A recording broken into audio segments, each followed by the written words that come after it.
you've decided to take out these wonderful things called success plans with your printers, which indemnify you for the life of the printer on the spares.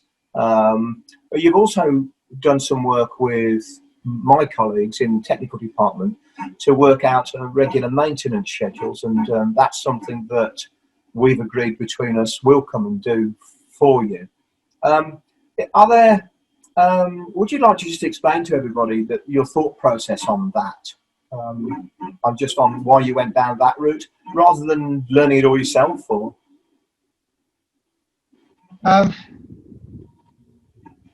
I think, like anything, we want these to work for us. So, like the other equipment that we have out in the factory, for us to be able to produce and manufacture and build machines, that equipment needs to be working.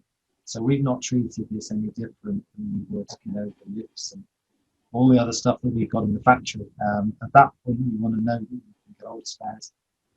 Things can be fixed quickly, and like anything, it also needs to be maintained. So I think the success plan itself just allows parts to be replaced without too much fuss.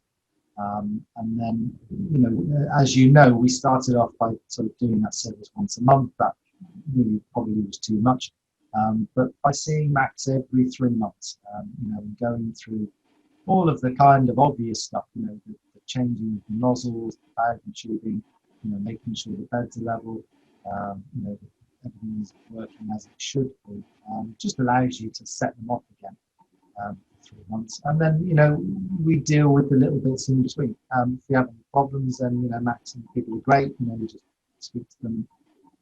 You can figure that. They're not particularly difficult. They're not overly complex pieces of equipment. No. But when you've got 11 of them, you need to look after them, I suppose. Yeah. Look, like any piece of equipment, if you don't look after it, then ultimately it's indeed. I suppose.